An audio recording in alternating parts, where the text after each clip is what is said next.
This is the Mack G Show. Welcome to episode 22 of the Mack G Show. We are very excited for our guest today. We teased it a couple shows ago. We did not have you on the last show because we didn't have a guest on the last show. But I'm very excited. You're very excited. No catch up. No catch up. Okay, so we're going to go right into it. So let me read this bio, and then we'll start our conversation. Hit it. Our guest today is Lee Richards, an accomplished musician, songwriter, and producer, best known as the original guitarist for Godsmack. He later returned to co-write Touché and toured with the band. Lee also fronted Dropbox, co-founded Another Animal, and teamed up with Whit Crane and Richards Crane, collaborating with rock legends like Miles Kennedy and Phil Campbell. His journey started young, saving up for his first guitar by biking to Calzetta's farm in North Andover, Massachusetts. Now he's set to release his debut solo album, Lee Richards and Friends. Ladies and gentlemen, without further ado, please welcome to the Mack and G Show, Lee Richards. Hello, Mack and G. What's up? What's up? Only thing I'm going to start off with is a correction for Dropbox. I did not front the band. Okay. Although I sang on every song with John Costco. There we go. But that's We've already made a only mistake. correction so far, though. Listen, we're kind of new at the game. We're new It's at not the game. good when it's the very first thing. No, it's okay. It's okay. My own fault because Lee, you know who I blame? AI. Right. It's I blame AI. Completely agree. I blame AI. So I think before we get into the interview, I just want to say that we've been talking for about an hour and a half, and it's awesome, right? So I have a feeling that a lot of that goodness is going to come through here. So a lot to talk about, I think you grew up in North Andover. How did you get into music? So I got into music as finding my parents' vinyl collection. Really? Which were my early influences, like the Beatles, the Beach Boys, the Animals, the Monkees, believe it or not, Mamas and Papas, and such and so forth. 60s, 70s kind of music, which would might be interesting because what I'm known for is a heavy metal band. Right. Right. I really came from the hippie era. So it's really the love of music, regardless of performing. It's just the appreciation of music Correct. is what it started. Yeah, dude. Okay. For sure. So how do you go from a complete appreciation? Because I love music, you love music, right? But we didn't learn to play a guitar and make music, right? So you go from loving this music to when was it like I got to drive to Calzetta's farm, you know? So early on, I again grew up in North Andover. I was very active in sports. I played baseball and football from Booster Club, which still exists, all the way through high school. Okay. I was lucky enough as I think a sophomore to letter in both sports, and then truthfully became a little bored, and then I found both guitar and marijuana. In that order? Pretty much. So did you have, like your set of friends, were they also into that? Or do you kind of did this on your own? I kind of did it on my own. So like the way it was back, I graduated in 1988. So Okay. In those days, Me too. we had a smoking area at North Andover High School. So there were the burnouts and there were the sport guys. And I kind of floated. In between? Correct. So they allowed kids to smoke in a smoking area? Jesus Christ. Oh, no, How is that I'm not allowed to smoke weed. No, You're supposed to- I mean, if you're saying cigarettes, like there's a smoking area for kids. Smoking area. You didn't know that? In When you're high like school. 16? Dude, high school. That's crazy. Yeah. I never knew that. Well, because you went to Dom Savio. Yeah, but I mean, my Revere, friends dude, all you- went to Revere High. I don't think there was a smoking area. Oh, they was must there? have. They must have. They must have had Masco had one. Yeah. I know Really? Masco. Oh, yeah, I know Masco had one. Jesus. Yeah. I never knew that. Sorry. Well, Yeah. you know what, Ricky? You're a good boy. Yeah, well, I smoke weed like you. They didn't have weed smoking areas either. Yeah. Right. No, that was maybe a crazy question, but you never know. Yeah. So you're like, you got bored of sports. You always loved music.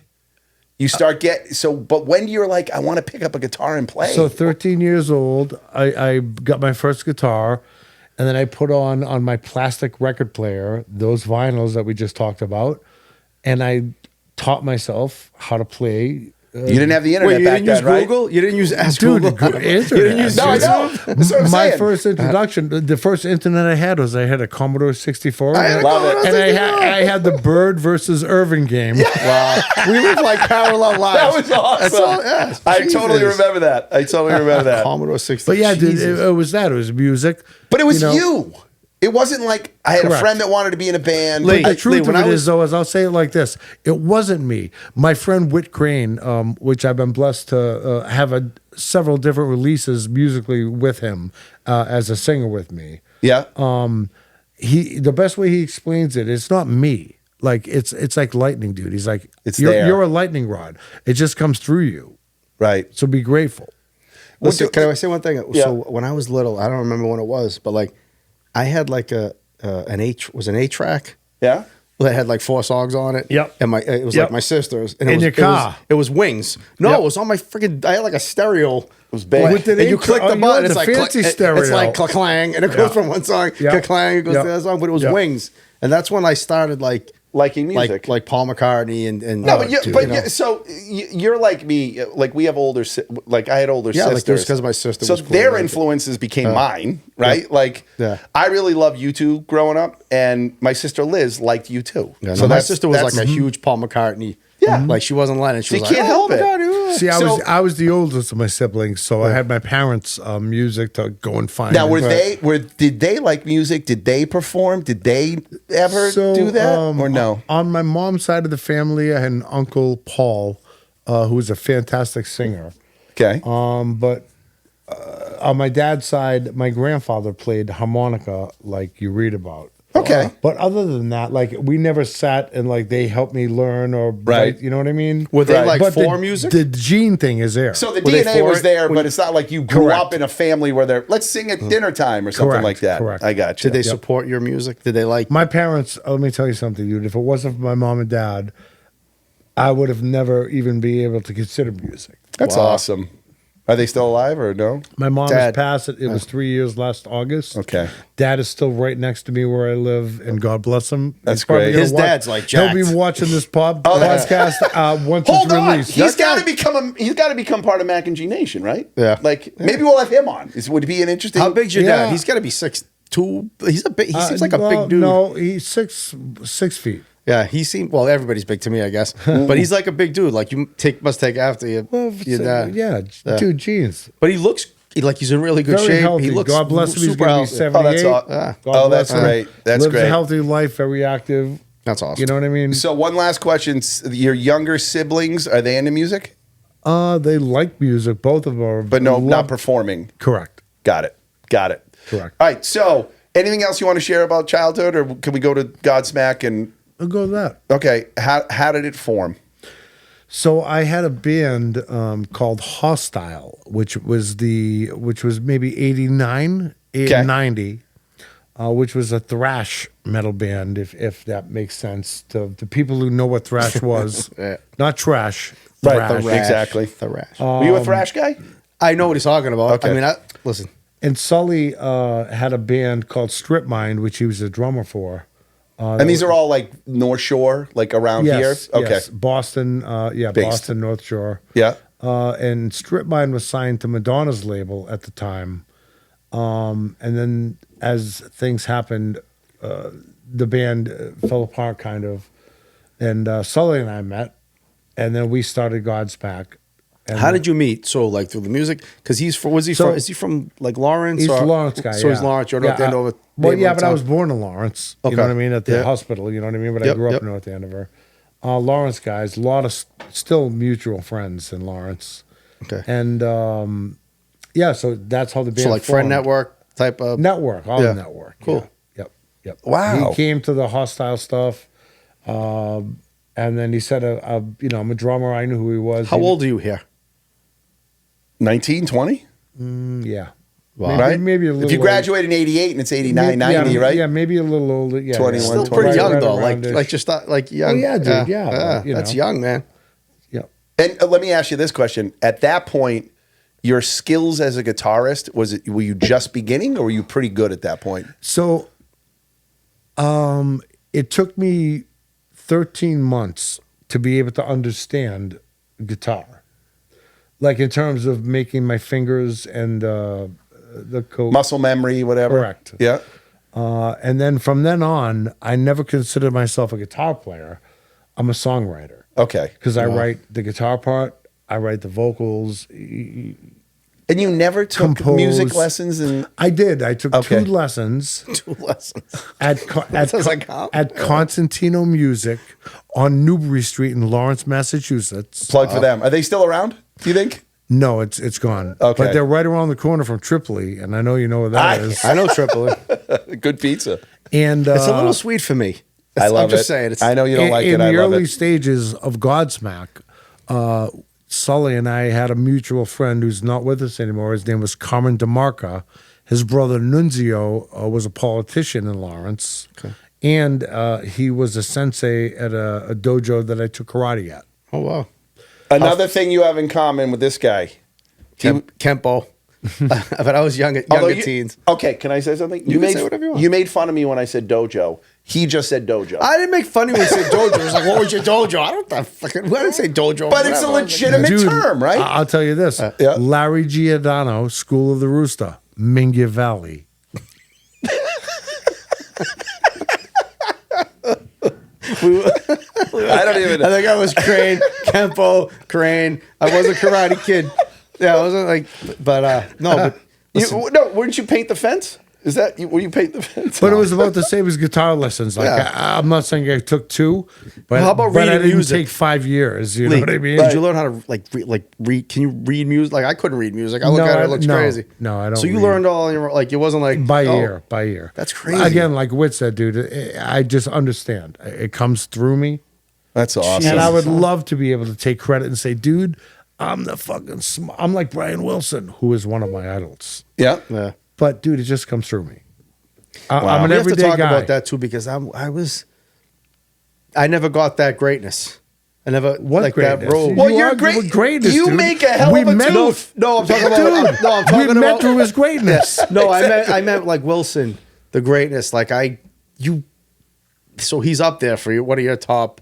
Well, when you are a musician, there's probably an appreciation that you and I wouldn't know. That's why I respect what the questions So- we're going to Right. ask you later because Right. you're a friggin' musician. so. Godsmack formed in what year? 1994/5. Right. You were a part of that, and then you weren't.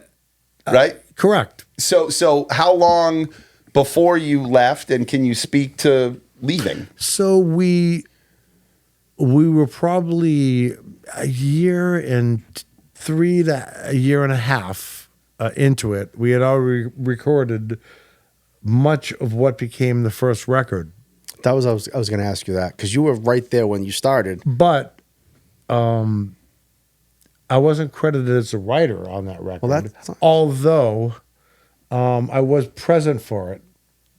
Yeah. And so that's when it started. So the reason I left is because I found out that I had a son, a 6-year-old boy that I never knew about. And I back then it cost a fucking lot of money for a poor girl like me. But I scrambled it together and I had DNA tests done and I found out it was my son Wow. and I fucking walked away from it and became a dad. That's a huge decision, and like for the right reason, Yes. right? Like that's Well, yeah, dude. The comic flux of it is we're sitting here. yeah, A lot of musical stuff happened. Yeah. A lot of musical stuff left to come. exactly. And you were a good dad. Yes, That sir. comes Like you from- weren't like I'd like to think I no, was, but you weren't like a screw you. I got this going over here. Oh, Figure out a way dude, to listen, raise the dude. kid. Lee, what right? do we talk about though? We all we come from like good families, dude. It's right? all Your about parents, families. Yeah. Family and community. Yeah. Family and community. I would love to be able to save the world. I really, really would. But I'm telling you what, I can only control what I can control. What I can control is my family and my fucking community. I can't Yeah. control my family anymore. Once they get older, Lee, forget it. That's gone. You can do it now. Like, enjoy it. It's fun. But, like, after, like, teen years, see you later. Agreed. Goodbye. Agreed. Agreed. So here we are. How many years later? We're going to get into the fact that you've kind of re-engaged with your original band, right? But you've been buddies with them the whole way through, for the most part. Yeah, so Tony, Shannon, Robbie, and I have always remained friends. And I knew Robbie, the bass player of Godsmack, before I knew any of them, Sully included. Are they all Massachusetts or no? No. Shannon is originally Virginia / Malibu. Okay. I'm not Malibu. I'm sorry, Santa Barbara. Okay. Robbie's Massachusetts, Methuen. I mean, I don't want to go back. But did they- how do you connect with a guy from Malibu? Were they here? Were because- they in the Boston scene? Because in 1988, when I was a senior, I went to the Channel, which I played that club Channel, a bunch of times. Really? Jesus. And Shannon Larkin had a band called Wrathchild, and then they had to change name to Wrathchild America. He was the drummer of Wrathchild. Okay, so he was here. Yeah, right? I'm just so that's saying, how you get to know him. So it's like, you meet him. It's like, hey. And from 1988 to how many years it'll be in 3 years? It'll be like something 30, 40, 50. Nuts. Like a lot of years. That's like my nuts. marriage. And when we first, Right. honestly, when we first started Godsmack, Sully and I's first choice for a drummer was Shannon, but Shannon was engaged in a band called Amen. And he told it straight up, like I'm talking to you. He said, bros, he goes, I would love to come and play with you. I'm playing with bros out here out west, so I have to decline. Yeah. So it's like early on, like everyone's jockeying, right? Like, Well, I look- know this dude, I like playing with this dude, and you're just waiting for the right signal to be like, this is where I need to go. The truth of it is this. We're all in one big dumb band. All of us. Well, you that- do connect with a bunch of guys. And like, look here, at there the, you go. the world and the universe is like if you took a board and a marble, like Witt says, and you put the marble in the groove, and it just follows the course that it takes. Yeah. And if you're a good person, might follow a good course. Yeah. If you're a cunt, might follow the other side of Right. the way that story might go. I think final topic before we move on to next segment is Touche. Right? So Okay, what was so- Touche all about? So after I left Godsmack, I had a band called Powder Burnt, which was signed to Universal, but unreleased. I signed the deal. The four of us went down there. We signed the deal. A week and a half later, I got a call from Monty and Avery Littman, the presidents of Universal Motown, Universal Republic. Wow.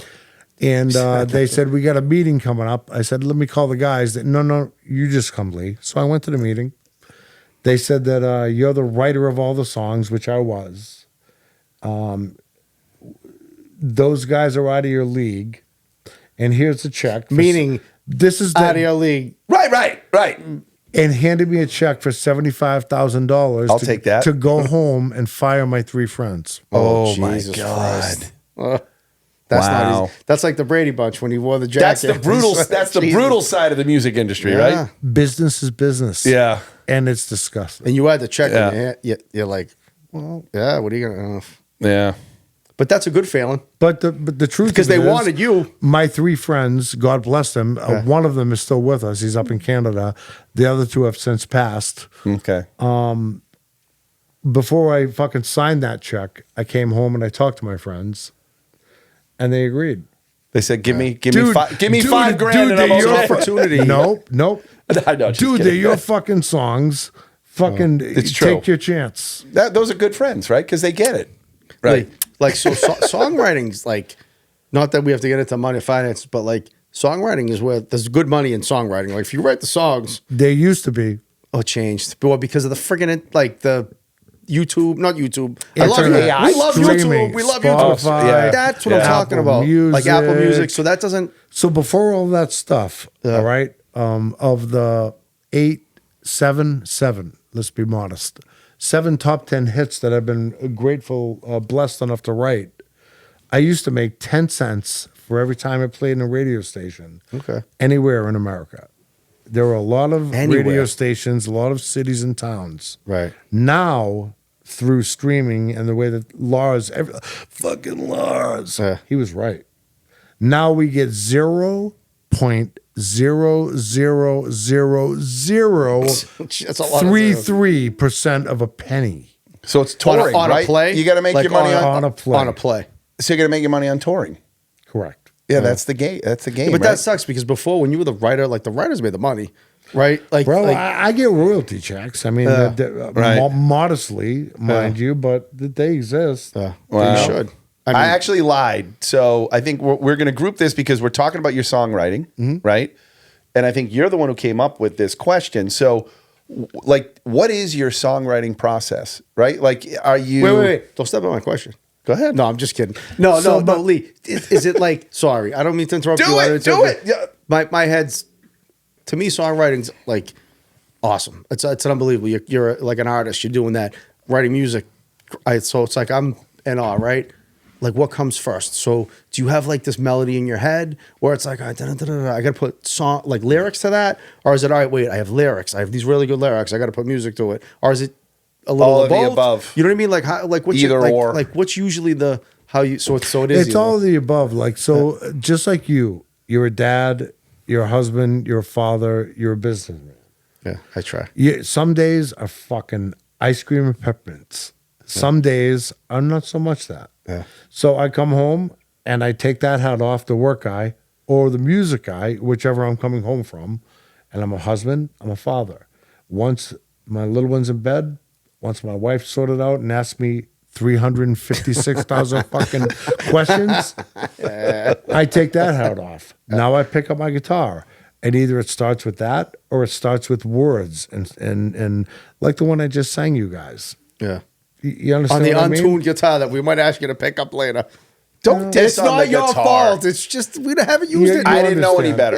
Yeah. It's all right. So it's For me, myself personally, it's all emotionally feeling based, lyrically, musically, but there's not a process. Do you ever get something in your head, like in your driving, and it's like, oh shit, I got like I can grab my phone, and hit notes. I'll right? play. Yes. Pull over, and sometimes it's words, sometimes it's a melody from music. But I'll pull over and na na na na. You know what I mean? Because if you don't, you could lose it, and then it's gone. Well, you right? got a phone, you can record it. But let me there's ask you a this. million more though. Yeah, but I don't yeah. want to forget that one. Right. So let me ask you this. Going with your analogy of the hats, right? Your songwriting hat, Yep. do you wear it every day? Yes. Or is it like once a week? Every day. Because you Every never day? know what's coming. Every Okay. day. Every day. Okay.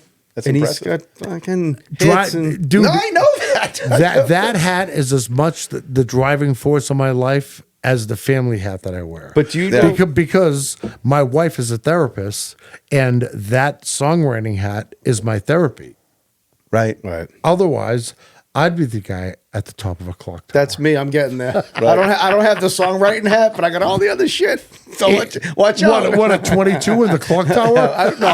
I wouldn't kill anybody, but I might like be up there, scoping listen, shit out. I like how you know? I like how you just said no. I won't kill anyone. But I might be up there. Listen. I'm glad. We're halfway woke, so halfway. All right. So I think when we look at your timeline, right after Godsmack, we've got forming Dropbox. Correct. Talk about that. So after I left Godsmack, I had a second son. His name is Chance. After that, I formed a band called Powder Burn, which was signed by Universal Motown. And for reasons beyond my understanding, that band didn't get to release a record. But I retained the support of Universal Motown, Monty and Avery, and I put Dropbox together. Now, Sully had given me a demo of a band called Child. Okay. John Costco, who's the singer of Dropbox, was a singer of that band, and I called and met him in Jersey, and that was the inception of Dropbox. And he's got a lot of success with all the Costco's around the country. I'm a member. Yes, I'm a member. yes. You remember? We're all So members. his And they're way better than Is that really his family? They're way better than BJ's.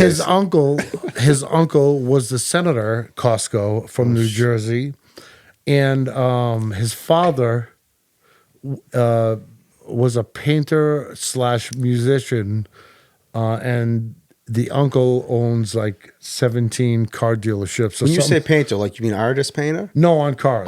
Oh, okay. powder coating. Okay, yeah, right, and right. Like a body guy. building hot rods and playing bass and listening to Cream. Wow. And drinking beers, like that dude. Yeah, that's good living. Yeah. Well, Yeah. My All right. brother-in-law's he's like a body guy. Mm-hmm. Who is? My brother-in-law, Dana, he bought a house just with a garage that was like a Pet Boys or something. And he's got like a capsule in there where we could do like paint. He's Wait, got a where lift is he? in there. Up He in- lives in Newmarket, like right over the border in New Hampshire. New Hampshire, He's done yeah. with the state of Massachusetts. But Yeah, but tell I'm just me saying, about like he does body work. Like he's Yeah. retiring, he's doing cars, and he's just living it. I have a cousin in Pelham, Russell's Auto Body, no plug. No, we'll use that. That's going up. Put it on the link right here. Oh, we're adding that if you That's want going it. in the link. In Pelham, New Hampshire. Yeah. Okay. And he started off as a body guy, but he builds old custom cars like we grew up with. Oh, Wow. so our Every Gala- car is a computer now, right? Yeah, He's got a 71 Nova Wow. that when I was a young boy, remember him twisting wrenches on in my aunt and my uncle's driveway, and it went from that to his auto body shop to this car winning, I don't know, the last 12 years running Wow. car show things, geez. if you're a car show guy. My grandmother had a Nova. Like my grandmother lived with us, and it was like a 72 Nova. And it was like the most grandmothery car you could actually have. But like at that time, people were like bringing them, like they were like souping them up, like jacking them up. And they were fucking, like I was like, my grandmother's got this car. Like everyone's like, hey, you want to sell your car? Like everybody from the neighborhood. She had like the old Nova. Yeah. Do you know I have a Nova story? Do you know what the Nova story is? I do not. They tried to sell that in South America and it didn't work because in Spanish, Nova means no go. I swear to God. I believe you. I swear to God. Really? Yeah.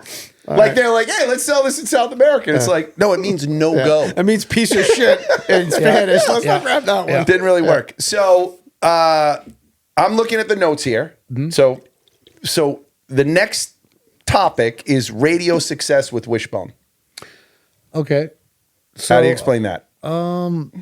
we released a record that was our first single. I love Wishbone, by the way. Thank you. Like I've been listening to your music for a little bit as we're going, and like that might be one of my favorites. It's a good one, dude. Like, so John and I wrote that song. We both wrote it as writers. If I could compare it to any song I've ever heard, it was inspired by Leslie West, like Mountain. You remember that band? Yeah. Mississippi Queen. So, and then you add John's voice to it, who is the best blues singer I've ever heard to date. And then it hits, and it does well. What are we talking about? What year are we talking about this ish? So I think we released that record in 2001. Oh wow. Okay. Yeah, it's a long time ago, dude. I'm Yeah. old. Like I'm Well, like I'm old. I'm like you. older. So now you're making me feel So bad. anyway, we You know how you know that's a good song? It was in my head, like when I went to bed. Like I was listening to it earlier in the day, and it was like in my head later, which I'm like, that There it means is. It's a good So song. songs, dude, right? Like whether it's a painting or a book or a poem or a song, it's memories. So that song particularly, I said Mountain, right? And John, we both share that love for the old music, Mountain, Leslie. Yeah. But truthfully, it's about being 4 or 5 years old, riding around with my mom and my grandmom. That's awesome. Before car seats and seatbelts. When my grandmom was driving, my mom was in the driver's seat, and I was standing in the front seat, holding on to my grandmom's neck as she was driving, listening to See the Curtains Hanging in the Window. You understand where I'm going? Yeah. You know what I'm thinking of too? My mom smoked butts her whole life. Dude. Back then, there was like someone was in the front seat with a cigarette, and the ashes were going out and bang coming you in back. the- like hitting the forehead. Oh, dude. That isn't secondhand smoke. That's fifth-hand smoke. and a burn on the forehead to boot I know. like for the ash. I know. Oh wow. There were no Tell me it seatbelts, doesn't build Jesus. character, though. Oh, absolutely. Well, Yeah. there's a lot of like Generation X stuff now. Like, you know, we were born in the 80s and like, we're taking ash right in the face and no problem here. But if our kids did it now, they'd be in a psychiatrist ward, you know? But So was Wishbone? Were you working with Dave Jerden on that? No, so after Powder Burnt, I went to Jersey. I met John, like I said, and Jimmy, all the guys, Bobby and Joe, all Jersey guys. So it was more cost effective for me to leave North Andover and go to Jersey. Right. So I went there for 10 months, and I lived in Sparta, New Jersey. 10 months. 10 months. It's a big chunk. In Sparta, New Jersey. And it was Jimmy Preziosa, my bass player, who is a sound engineer and is the sound and audio engineer now that she's retired for the Rachel Ray Show. Oh, Really? Oh, wow. After Dropbox, but yeah. Yeah. I like Rich. I'm a cook. I like so to anyway, cook. we went to Sparta. So I'm a farmer, long-haired, pot-smoking hippie from North Andover, dude. I go to Sparta, New Jersey. I'm living in A-frame in the mountains by the Lake Sopranos. Mohawk. Oh, no. Oh, that's right. I'm going around the corner. I got a check for $75,000 from the company, from the record company. I'm going to getting cappuccino at 10 a.m. when I wake up, and I'm a working guy. So to sleep past 6 is like, that was the biggest luxury I've probably ever had in my life. And early 2000s? Is that what we're looking at? Yeah. So you're like a musician. It's like, fuck it. I'm going to get up when I want, and I'll start. Well, then it was because I had music company money. Yeah. But before that, it was my old man taking the leather belt that we're all wearing off, and fucking you had a job or you didn't. I want to talk about the music company money because there's nothing better that I like that you can go out for breakfast. Oh, it's on the music company. We're going out for dinner. It's on the company. We're going out for like What was the movie? What was the movie? Let me tell you Put it on the Underhills tab. What was that from? What movie was that from? Remember? Fletch. Was it Fletch? Fletch? I forget. Put it on the Underhills tab. It was Flush. It was. But thank you, Mr. Acavano. That was lucky. No, I'm sorry. It was Caddyshack. That was the Underhills? Chevy. Yeah. I'll have a steak sandwich and a steak sandwich. You'll get nothing and like it. So in terms of getting back to record company money, even though it feels like it's free, it's not. Strings are attached. Well, you have to pay back. Just like kids these days take a college loan and think that once they graduate and can't find a job, that they're not liable to pay back that loan that they swore an oath to pay. Oh, your parents pay the loan. But mom and dad are on then the we're hook paying for the it. interest and the loan. And they're like, I don't know if I want to work today. I don't know. No. But Agreed. Yeah. But so they all, so like you have to produce something for them. They want something from you. The way that it works is you do a deal for X amount up front. You get X amount of points. Now, when I signed my first deal, a point meant 7 cents per On a dollar? per record. On a dollar. Yes. 7 cents on the dollar. Yes. Got it. So Now, is that 7%. writing or performing or you get No, more that's for the writing? record. That means like when you go to Walmart or Boom Music. So anybody buys the record. Correct. Okay. Mm-hmm. So it's in your so that leads me to a question that's not on the list yet, but it's like my question was, so when you're creating, you're so like you write music, you write lyrics, you're creating. Like, am I creating for what I think I want to do and people are going to like, or is it like, am I creating like, all right, I need to do what's going to sell? What's going to sell? So like, this is going to sell, so we need to go down. There's probably a happy medium though, right? Like you don't want to sell out, but you want to still be true to who you are. But you want to make money. I can only speak for myself. Yeah. Money. I have a quote. Paper and numbers mean nothing to me. Oh, okay. Nothing. Because I've never made either through music. I do music because it's part of. You can't help it. It's my therapist. Yeah. Like people like talk to people and have therapists, and I'm anxious and I'm stressed. Dude, I sit down and I drink 2 beers and smoke a joint and write a fucking song, and listen to my words. That's awesome. Listen to my words. You'll understand. So that's where you. So you're like, this is what I'm doing creatively. And if the world likes it, that's my they passion. like it. It's my passion. If the Right. world likes Okay. it, good, right? Or you could be writing songs for like Taylor Swift, where it's like, all right, the world wants to hear like, oh, I love my boyfriend. But Why'd you have to do Taylor Swift? I'm just because that's what the world wants to hear right now. I really don't watch too much football, but that Taylor Swift guy sounds pretty fucking fast. It's got good hands. Her boyfriend used to be. It's good hands. All right. I think the next you want to know about is it Dave Jerden? Yes. Well, it's So what's the? You were That was an angle that you wanted to figure out. So I'd like to have pertaining Lee to talk about it. Dropbox. Yeah.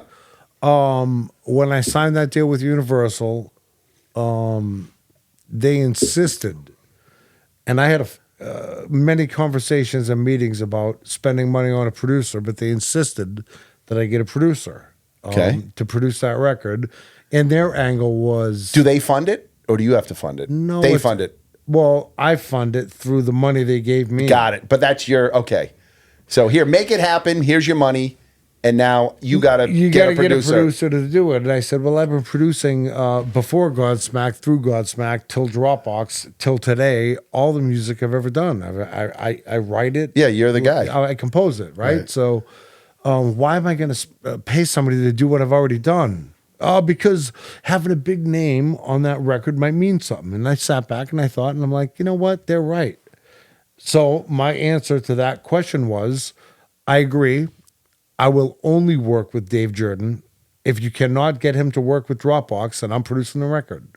Wow. And I was in Hawaii recording what we talked about earlier, the song Touché. Yeah. From the Other Side album from the other band. 10 days, company money. Right. No, it's more than it was 21. It was 21 days. Yeah. Right? Yeah. Oh, I love that story. 3 Just for the weeks. company money. And I got a call from Dave Jerden, believe it or not, in Oahu in my fucking hotel room. And he said, hey, Lee, I got the 3 songs. He goes, I get ya. He goes, let's make a record. I said, okay. So that's good news. Like, you feel, you're like, well, that's awesome, right? Dude, good news. I grabbed Costco and almost threw him off the fucking balcony. All right, so I can't help it. Like I'm like now I've got my like accountant hat on. So you $75,000 it cost me to pay Dave Jerden to put. But what is another option you had is you get 7 cents on the dollar. You give him a cent on the dollar. Nope. Like you don't do that. Could you have No, done but that? you pay him and you Listen. get more money later. He got 1 point, which is 7 cents on the dollar. They gave it to him, not you. You still had your 7, or you gave up one of your 7s. It's my record, right? So Okay. yes. You gave him the cent. Got it. Okay. All right. and $75,000. That's everything. Well, no, Ish. I got a pretty good deal. Yeah. All right. No, back, so, back when deals. Now were let me pretty ask you the good. question. But I'm just saying, so you're was it- hedging your bets like, all right, I'm getting him, but he's going to, later on, we'll get more money on the other end too, right? No. No? Hold on. Hindsight is 2020. Was that the right move Yes. to get him involved? Okay, there you go. So, but why though? That's what I'm saying. So it helped. The reason is because he taught me things. Yeah, he had experiences. from a engineering producer standpoint, Oh, in okay. terms of the way that you mic instruments. That was worth far more than he ever made off You of said what he he was passed? paid. He Yeah, just he passed. Good, because I wanted him to help us with this setup.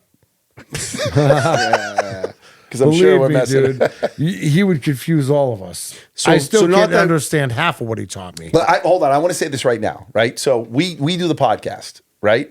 Before we got this thing right here, the Rode thing, which Casting. processes all the. I had it going into. You might know this, right? Logic Pro on my Apple, Logic. and then I had to be the one to produce. Like I had to. Oh my God! It was there is so much. This is involved. producer talk. We're talking So the producer No, truth but of it talk. it's is so much this. involved. As music is my passion, this thing is your passion. Yeah, but I'm saying I don't know what I'm doing. Well, neither do I, dude. I tell you a quick story before we go to the next segment or question. Yeah. When I was a kid, this is a quick story. You might want to edit it, but maybe not. So where I grew up in the basement, my parents was, again, I said it earlier, they were so fucking supportive. That's awesome. All right? Yep. So my dad came home every day at 5 from the New England Tell. Okay. In the basement, I had my Marshall stack and my amp in my stash, and I'm playing and singing. I fucking take WD-40 and I make a cross and I write Black Sabbath on the wall and I light it on fire. And I'm Someone's getting a backhand. If I had a cell phone, dude, I'd be fucking a legend right now. Yeah, someone's getting a backhand. Or when, dude, just so happens the old man parks his truck, walks up past the door, and it looks in the window and sees some light and comes in and sees that. I fucking quickly put it out. And before I could put it out, dude, I was already 30 feet in the other side of the basement. He smacked you. Nevertheless, God bless my mom and dad. If not for Yeah. them, I'm nothing. For sure. For sure. All right, so I think we're going to transition in the next segment. Your creation of another animal. Well, it wasn't my creation. Well, your joint creation. Right? After we did the other side, the acoustic record, we went on tour and we toured that record. And Tony and Shannon and I wrote "Broken Again," which was a top 10 hit for another animal. My notes say, great song.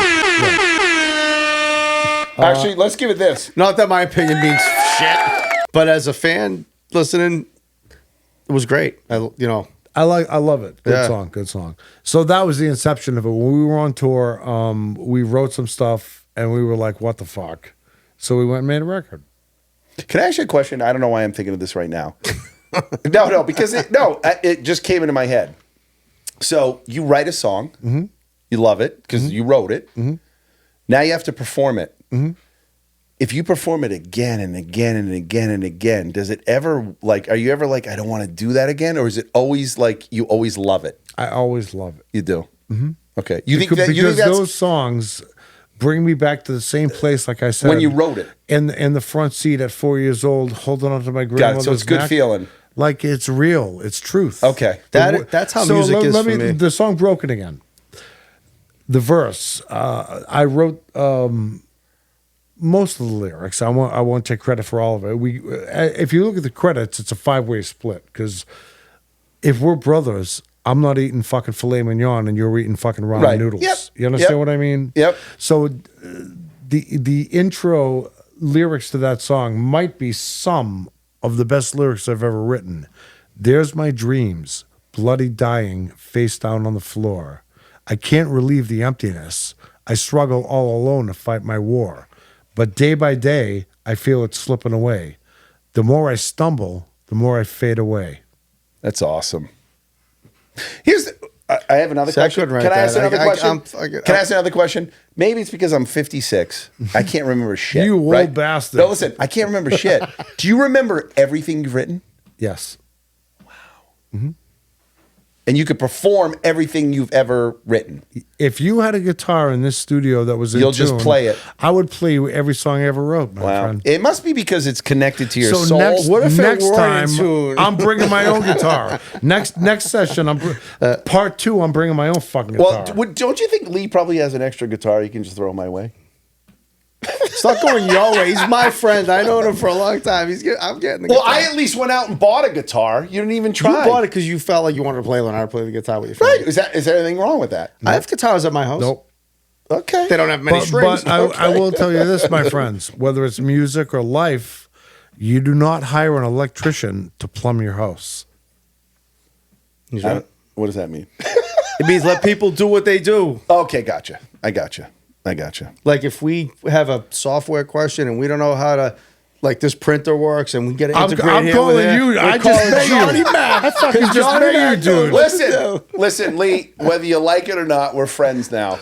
I love it. You can't get We're me kind out of neighbors too. You can't Like get- he is Boxford right next to That's you. true. That's true. All right. I think the next topic, Richard's Crane. Talk about that. Okay, so Miles Kennedy. Is that an angle?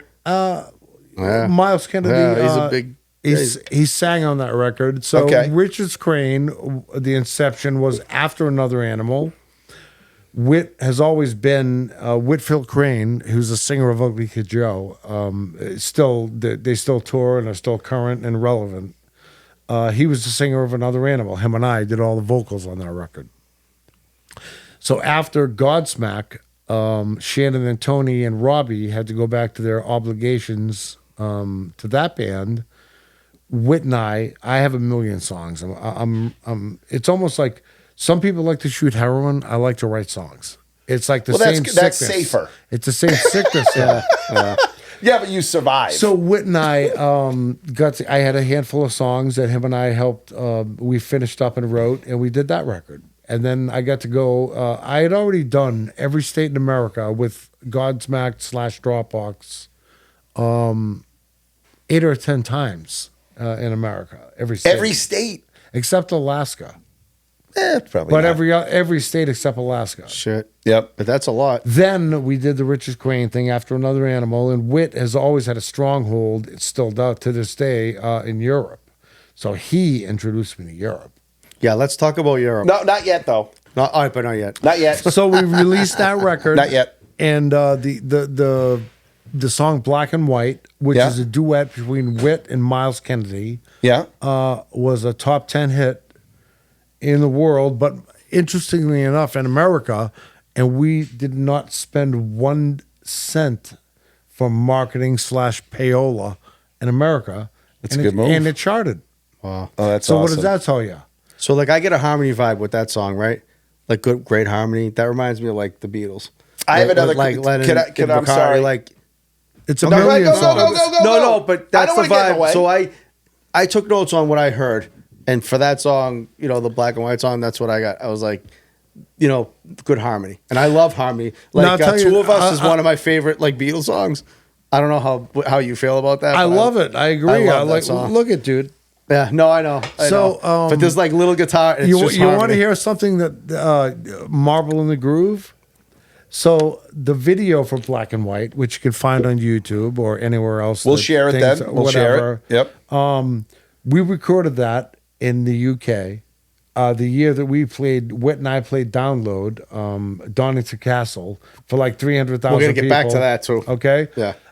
And if you look at the video, there's the same plants as Pink Floyd, like the British things, and the Another Animal album cover, which is a double-headed green, red, and yellow zebra.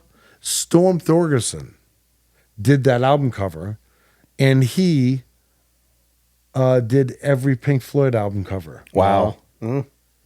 And he didn't want money. It didn't cost us I was going to ask 1 the cent. question. Yeah. He just loved it. We reached out to him, and he said, "Mate, send me some songs, and if it inspires me, I'll draw for you."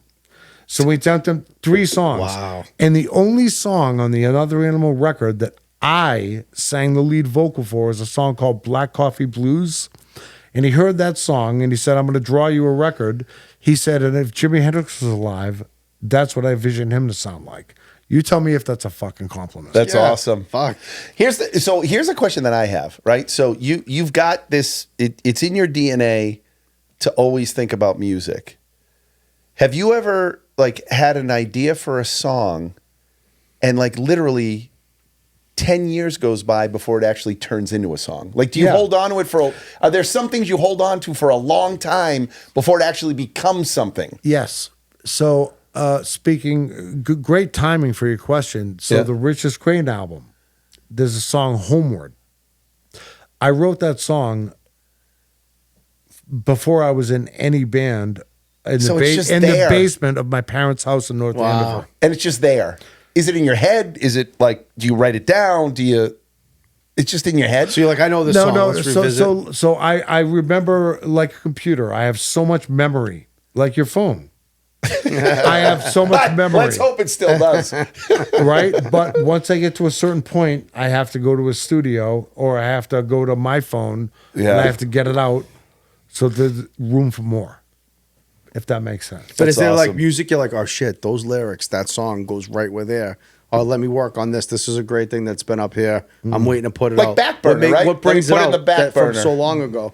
If you held a gun to my head and said, "Write me a song," my brains would be all over the side of the wall. That's how I am when people ask me questions that I'm not prepared for. The same way. But music to me, again, is as important as family or morality or therapy, which I never thought was a real thing until I met my wife and found out about depression and broadened the world beyond myself. You know what I mean? Yeah. Lee, you know how I think of music? Like, music brings me back to comfortable times in my life. Like, Memories. I associate Dude. music with memories at different points in my life, and that's why I love music. That's what You know what I mean? That's why, dude.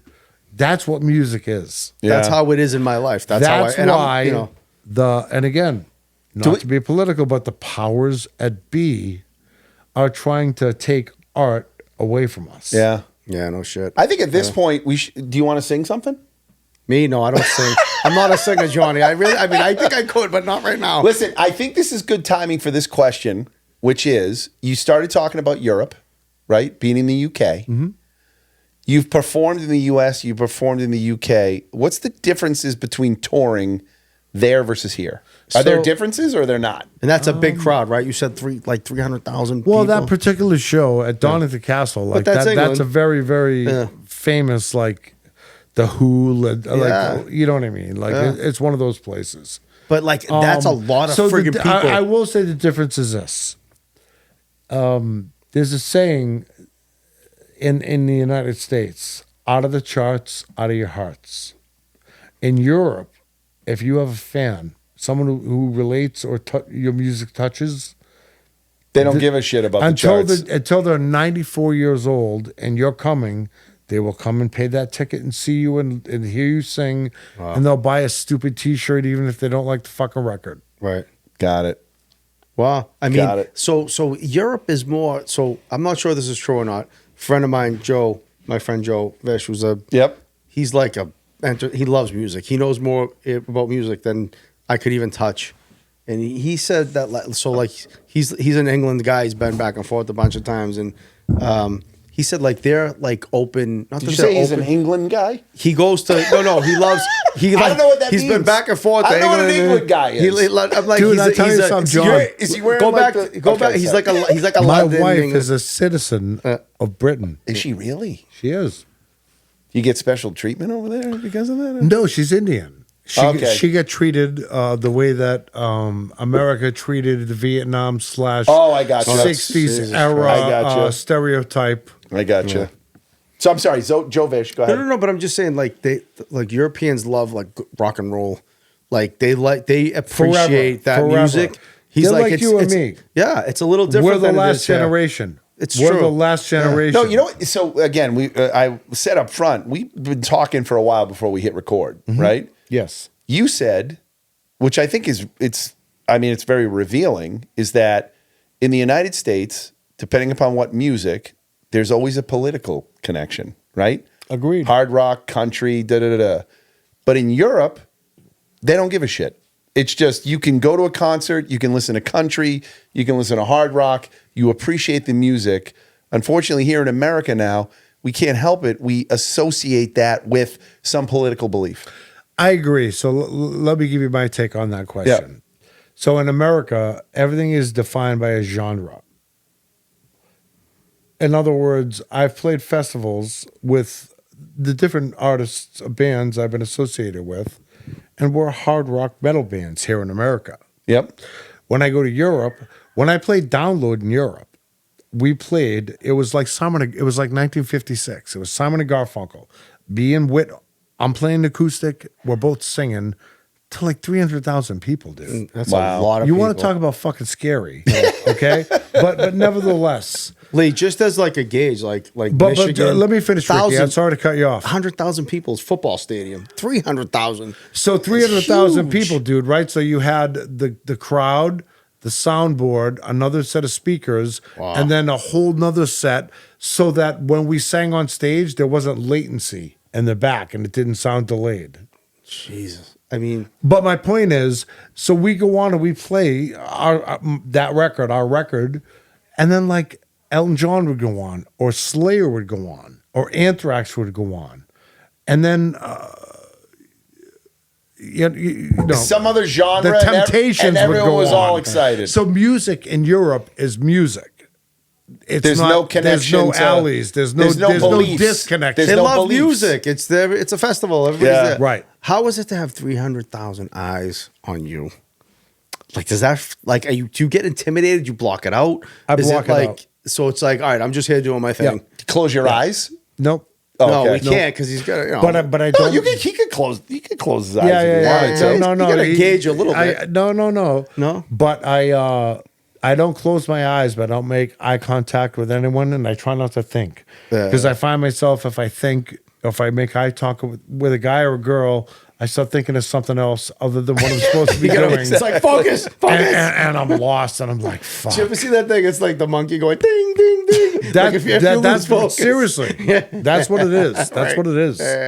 All right. So I think at this point we're gonna have to have you on again. Sure. Or something, right? Like we definitely do. But I told you there's a lot. there's a ton. There's a but lot, and what's coming up after this, which is your accomplishments, which is the most important thing, is then us asking questions just about how that relates to your life, being a father, being right, like, and then like those questions. So, but I think what we need to talk about is break. no. You have an upcoming solo album. I do. Talk about that. And obviously, we'll share anything and everything for the 12 people that follow us. So the upcoming solo album is the first album that I've written, recorded, composed, and produced that I'm doing all the vocals on. Wow. That's why I'm calling it You're a Prince. solo album. Okay. It's called Lee Richards and Friends. Love it. And yeah, it's So all... is the friends, you have people coming on to like someone's playing this, someone's playing that, are they singing with you too? So no one's singing with me. okay, it's just you, but they might musicians that come I on. play guitar. I have another guitar player. His name is Bill Decision. He actually, at the Rat in Boston in the Yeah. 70s. The Rat. Is the Rat still around or no? No. When did it stop? I don't know. Okay. Years ago. Okay. But anyway, he was an original founding member of the Willie Alexander and the Boom Boom Band, which is a blues band and one of the first bands to ever play original music at the Rat in Boston. Wow. And he's playing guitar on my solo thing. That's awesome. My bass player, his name is Sean Cochran. Nice Irish name. Yeah. Happy St. Patrick's Day. He was with a band through a great friend of mine named Scott Latulip, who's not with us anymore, called Blind by Noon. From there, he's a Haverhill guy, still in Haverhill. Yep. Was in a band called Ra, signed to Universal. They had one hit. You know it. I know you know it. And then he did a band called Fight or Flight, almost like Another Animal, but with the guys from Disturbed. So it was Dan Donegan, the guitar player from Disturbed, I think the drummer, and Sean, and that kind of thing. So everyone wants to know, when can we expect that album? Do they call them albums anymore? What do they call them? What is I it now? call them Jesus albums. Christ. Right. I know. Isn't that weird though? Yeah, Like, it's disgusting. When can we expect that download with multiple songs? This year, late this year, later in the year, fall, winter-ish. got it. And did you say? Oh, so I think you probably are you producing it here? Like, is this where everything's happening? Yeah, I recorded all of it in Hampstead, New Hampshire. Okay, What's the name of that studio? That's a good studio. Woodshop Productions, Charlie Baruso. Okay, Another nice Irish name, LOL. How do you spell? Is it Russo? Baruso. Baruso. Okay. Nice Irish guy. right. Do you have a little space for like podcast video recordings? So my bass player, Sean, which I talked about earlier, does My a double? podcast. No, different guy. But he has a podcast it's the only other podcast I've ever done called Bamboozled, and it's about drinking, Well, we're gonna link to Boston. it, and maybe he can have us on his show. and vice versa. Let's go. Absolutely. You guys would love Absolutely. him. He'll love you. Absolutely. All right. I am excited because what we've talked about so far is incredible, right? You being a musician, incredible on its own, but you're doing all of this while being a husband and a father. How the heck do you juggle the music industry, which probably doesn't give a shit about family, right? To what you want to do, which is family structure. And we already know that when you literally had a taste of fame, you said, I have to be a father. So it's like you understand that's important to you. So how do you balance the music industry with being a husband and a dad? So I'll revert back to what I've said on the other couple of segments to my mother and father. It's family. So everything to me is family. Hats, like you guys are wearing. As long as you can wear your one hat, you can So wear the. I have a dad hat. Yeah. I have a son hat. I have a working Lee hat. and I have, you know, a music hat. Got it. So if you balance your life, and balance is a very important word. If you balance your life and your family, which again is more important than anything, if you find balance in that ocean, then You can do it. you can find the time or the mental capacity, space / whatever. I'd like to add something. Go ahead. If you don't have a hat that has a "my wife is behind me" hat, is that receptive helps. to what I'm doing, That helps. the hats don't work. You need a wife that understands what you.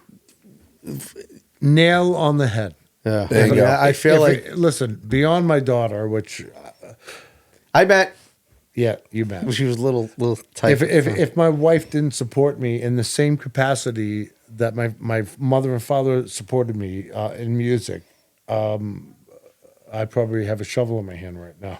Yeah. But on the flip side, it's reciprocal because I guarantee you support her in what she needs support for. Well, of course. Yeah, I mean, yeah.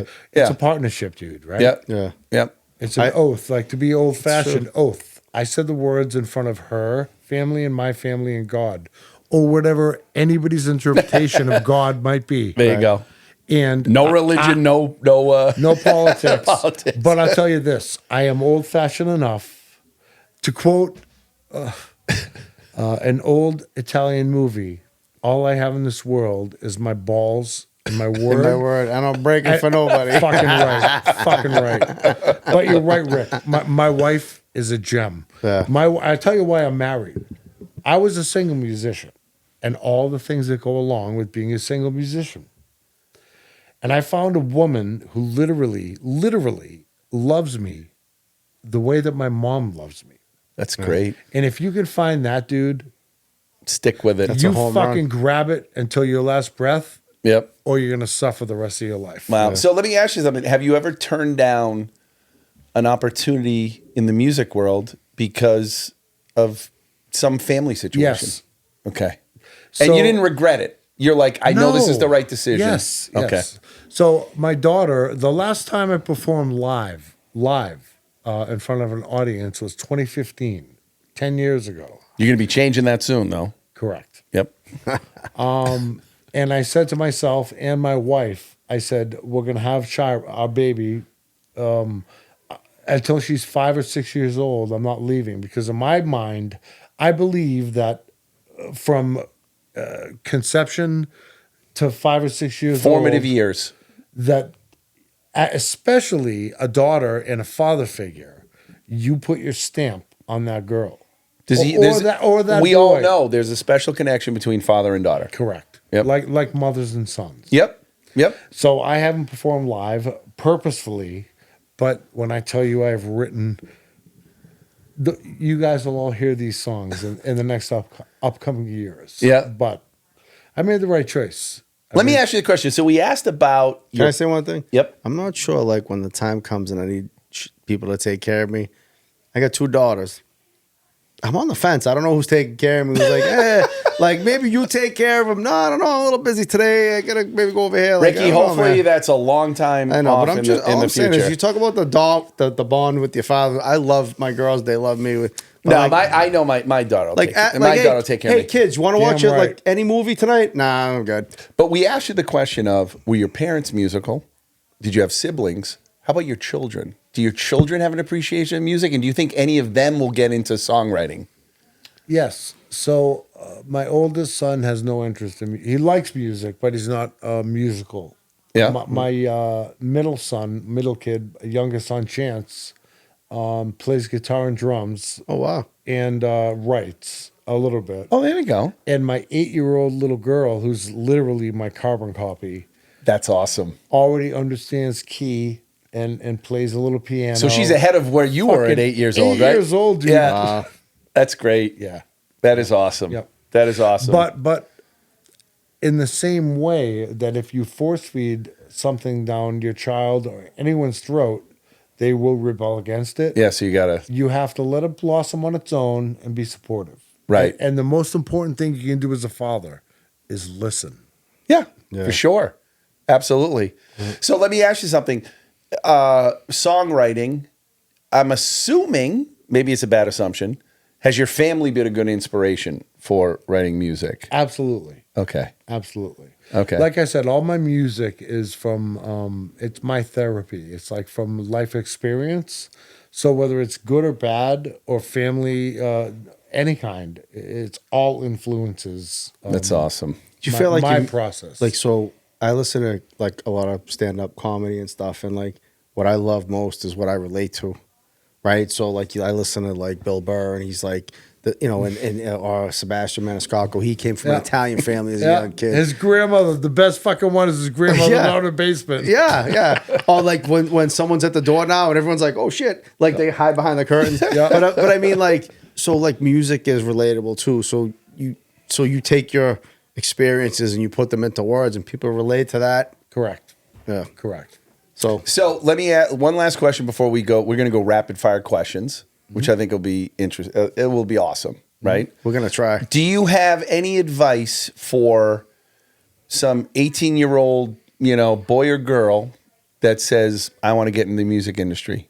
Like Do my you have any- friend's son say that I sent you, What advice would you have for them? My advice would be find something that you're almost as passionate about as music to make your money, but never give up. Right. And you supplement. already said, too, do what you feel is right, not what the industry says you need to do. Correct. Got it. Because the human element, just like you were saying about the words and the way music makes us feel, music is memories. Do you think there's famous people that don't have the appreciation, I'm just going to do what I love, and they do what the industry wants and they're famous that way? Or it can't happen that way? No, I totally believe that could be that There way. are some that are like Yes. that's how of pop course. music is, right? Like Well, almost no, like a mu- Taylor Swifty type. any Like, kind, I'm sorry for the Swifties, but like any kind you of know. entertainment, acting, music, football, theater, sports. There's a line in the sand. Yeah. You're either on this side. So or I'm on that side. going to sound really corny, right? I never met you until today. And I feel like there's a connection there. Obviously, you have a connection with Ricky. I have a connection with Ricky. I think the one thing that we have in common is, regardless of our businesses and what we do, we know what's the right thing to do.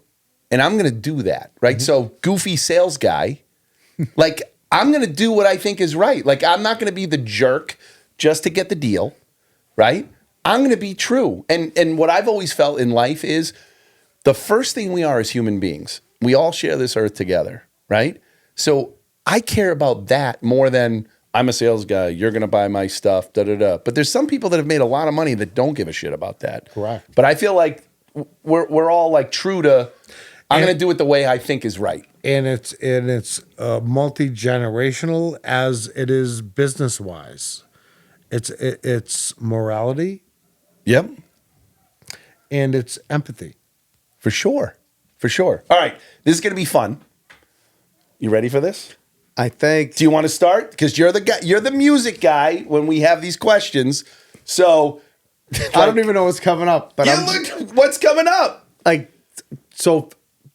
Listen, we talked about this a little bit. Or, like favorite band growing up, like you were little, or they inspired you. You picked up a guitar. You're like, all right, So the inspirations were the Beatles, the Beach Boys, the Animals. okay. And you're actually wearing a shirt that says the Beatles. So obviously that's true.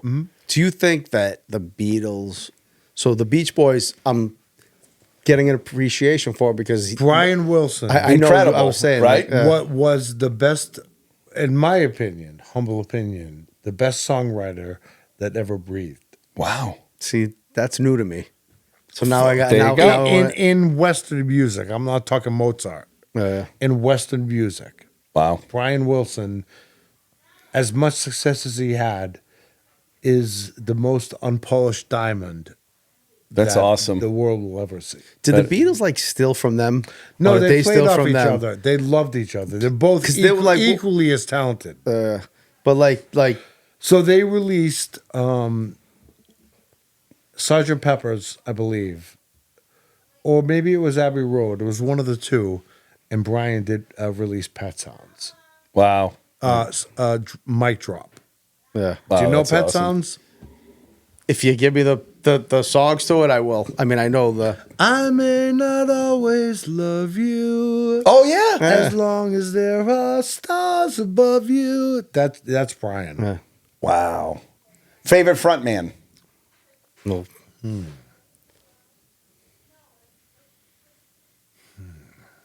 Oh, you know what? Hold on. That's A frontman you appreciate. It Bon- doesn't have to be the best, right? Like just when you Bon appreciate. Scott. wow. Okay. So you go Bon Scott, not I love AC/DC. yeah, but the new In guy every was form. what's his name? If you were holding a gun to my head, I would say Bon Scott, not Wow. Brian. But Brian is great, and the records he made with them are great. So you put him over like Mick Jagger, Yes. or like a Freddie Mercury. I think he's pretty consistent. He's pretty clear. You're asking me my best frontman. In terms of vocal tone, Freddie Mercury is a top 5 desert island singers. yeah, right. He was incredible. but- So you're saying Front front man, just like a man. front man. Yes. Okay. All right. Yes. That's different. So- Because listen to the AC/DC Bon Scott music and watch the videos of how he sang them. And back then, it wasn't like this. There were no tracks. There was no AI. There was no fake. no funny You lights. fucking played and you sang. Like Funny lights. fancy lights. Fancy lights. Fancy lights. All right. Best crowd or venue that you performed at? 2 answers. One, Download Festival. Okay. Which is where? Donington, England, Donington Castle. Okay. In Britain. Wow. Cool. Was that the 300,000 people or no? Yeah. Okay. Imagine 300,000. Yeah, the other one was with my band, our band, Another Animal, at Kansas City War Memorial, World War II fucking Memorial Park, 53,000 people. Most talented musician ever? Is it Brian Wilson or no? In my opinion, It is. Okay. But Who would be a close second? but again, music is not a competition. right, right. dude. Yeah, good point, right? Like we just Close can't help second. it. Yeah. Fats Domino. Oh, wow.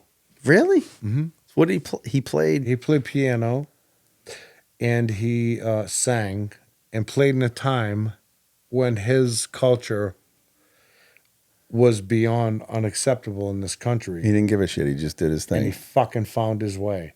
Wow. And believe it or not, again, not to marble and groove it, we mixed Dave Fortman, who's a guitar player and famous Grammy-winning producer and engineer, did Evanescence, did Mudvayne, a lot of the bands that Yeah. we know. Yeah. We mixed that record, the Another Animal record, the first one, at Piety Studios on Piety Street in New Orleans. And when I walked in that studio, I saw Fats Domino had recorded there.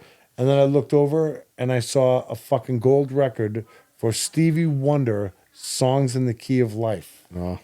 And I knew I was in the right place. And then Dave handed me an ounce of weed, and I really, really knew I was in the right I knew fucking I was place. right. All right. I think we got to go fast here. I'm going to ask a couple questions. Remember about the sheep?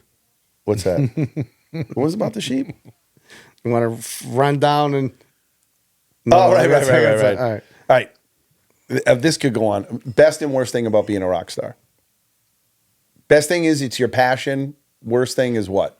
I'm not a rock star. Okay. How about best thing and worst thing about being a musician? With fame. When you get to get on stage and sing and play things that you created, Oh, it's got to be and people unbelievable. relate to it, that's the best feeling. That's That- awesome. That's what it's about. Is there for any me. bad feeling? No. Okay. It's all good. Yep. For me. It's like if you're a cook and you're feeding someone and they love what you're eating. It's like that's the best feeling. That's how I cook for like my family. You want to make sure everybody likes it and everybody's happy, and they do. So it's maybe something like That that. feeling of, like I said, of creating something that everyone understands and relates to. Like, that happiness or that pain, whatever it might be. you That's know? awesome. All right. So we know that coming out in a little bit, Lee Richards and Friends. Any other projects that you're working on, or you can't really say, or I can't really say. okay, But But there's by, something, By the time maybe. we do our next podcast, Here we go. I probably will have a little more. But if we have you information on next week, will it be? Can no, you announce no, it then? no. January. We're gonna do a summer by the fire By pit.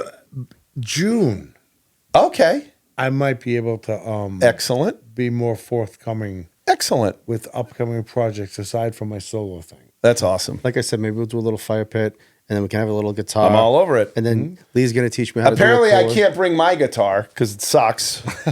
You know what, dude? Despite the guy at freaking Guitar City who told me this was a reasonable guitar to get. Hey, listen, you're a salesman, I right? guess. No, but I don't try to sell someone they don't need. Let's get rid of that one over there. Listen, I just told you I want to sell what people could use. So I tell you what, Yeah. you have every right to take the guitar and go smash it over the salesman's head that sold it to you and tell him he owes you money back. Yeah, I think you're right. All right, so we obviously we're going to share anything and everything that you want to share, right?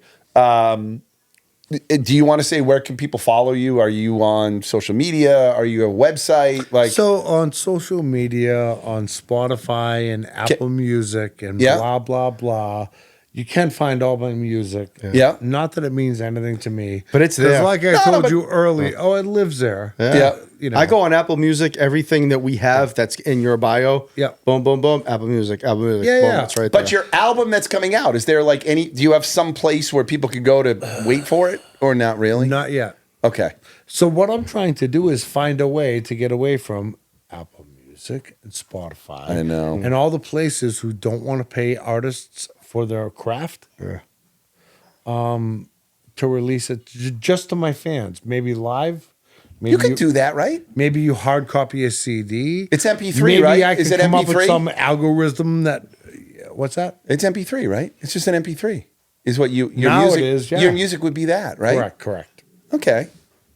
Is that what Wait, like did we Lars just- did years ago? It's was just- like, did Lars have a problem with buying music, or was it venue? No. and Ticketmaster. No, it was a problem of the computers and being able to download music for free. When Napster was around. Correct. Right. So that was Napster when everyone shared files. That opened Napster opened the door to fuck everyone. I know. who writes music and loves music. Right. Yeah. That's tough. And Lars might not be the best drummer out there, but he's a hell of a businessman. Yeah. And he's a fucking good dude. I gotta tell you, Lee- spent 8 months on the road with him. I saw them in concert. It was one of the best concerts. Like when they did like Master of Puppets, the lights, Dude. the drums, everything tight. In the circle. In the circle. That's when I heard One for the first time because I wasn't really into it then, and I loved it. It was like that turned into like one of my favorite songs, and just the way they performed it was probably one of my I think I saw them at the Worcester Centrum. Dude, once I let go of my parents' records, the old records, the vinyls, it was Sabbath and Diary of a Madman record, Yeah, particularly. shit, Was that Randy Rhodes there? Yeah, and he was He's unbelievable. one of my top 5 guitar guys. But that's what shaped that's the reality. Do you know my mother would not let me go see Ozzy because he had that reputation that he bit a bat's head off. Devil. I saw Van Halen when I was 13. I saw Iron Maiden at the Worcester Centrum. I saw everybody. Couldn't go see Ozzy. She's like, no. He eats like bats. I was like, Dude, the last time I performed, Whitfield and I and Tim McMillan, who's an Aussie guitar player, fantastic guy. We played a show in Verona, Italy, with the Machiavelli Orchestra, 36-piece. Jeez. And we performed Black Sabbath songs, Ozzy songs, and songs that I wrote with Ozzy and Sharon's permission. That's Wow. awesome. I have audio and video damn. of that event. That's awesome. All right, so we're going to share whatever we can. You are a part of the Mack and G Nation. Thank you, right? sir. So, as you know, Family. we're all awaiting when you finally do release that. We'll make sure that we share that, right? I'm so happy that I met you today, and hopefully, we'll continue this. We certainly will, my for sure. friend. Me as well. But thank you so much for coming on. Thank you, This has Lee. been awesome. I'm Learned so a glad lot. we got you here. Yep, for sure. I kept telling John, I got a buddy. I'm telling you, He was he's right. got a lot of cool stories, man. nailed Dude, literally 10 minutes up the road. That's awesome. So- All right. So, as we always end the show, Ricky, We'll see you.